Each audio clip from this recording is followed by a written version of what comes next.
একটি ত্রিভুজের বাহুগুলির অনুপাত 1/3:1/4:1/5 ও পরিসীমা 94 সেন্টিমিটার হলে ক্ষুদ্রতম বাহুর দৈর্ঘ্য কত সেন্টিমিটার হবে?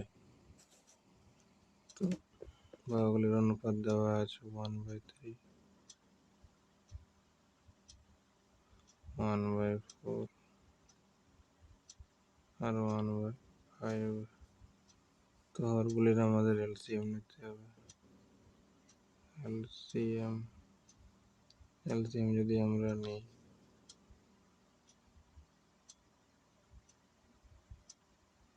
তিন, 4, 5, এদের এলসিএম হবে তোমার 60।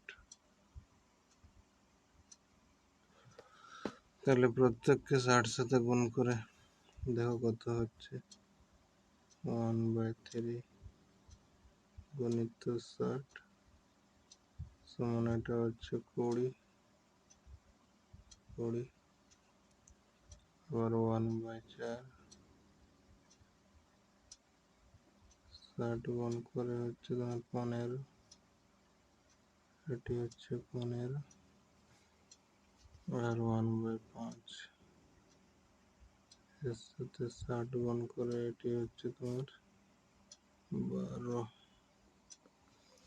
তাহলে বাহু তিনটি হলো x, 20x, 15x ও 12x।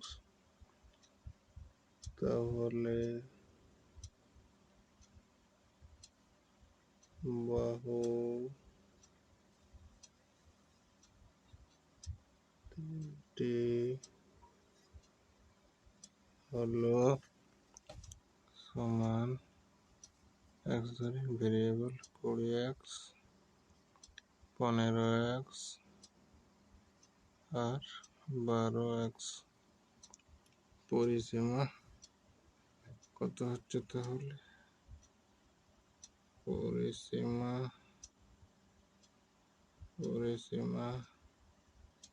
সমান হচ্ছে তোমার 20x plus 15x plus 12x সমান হচ্ছে তোমার 47x। কিন্তু প্রশ্নে কি দেওয়া আছে? 94।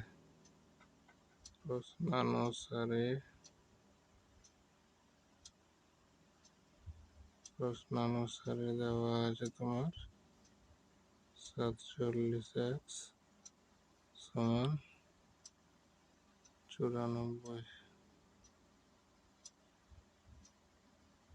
2। তাহলে x সমান হচ্ছে তোমার 2। ক্ষুদ্রতম বাহুর দৈর্ঘ্য বলেছে, ক্ষুদ্রতম বাহুর দৈর্ঘ্য বার করি। চলো, ক্ষুদ্রতম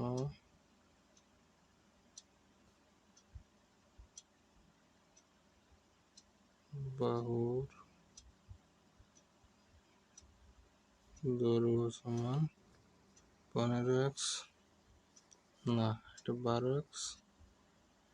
তাহলে 12x সমান 12 গুণিত x এর মান 2 সমান 24 সেন্টিমিটার। এটাই হচ্ছে আমাদের উত্তর। তো চলো বন্ধুরা, আজকে এই পর্যন্ত, বাই।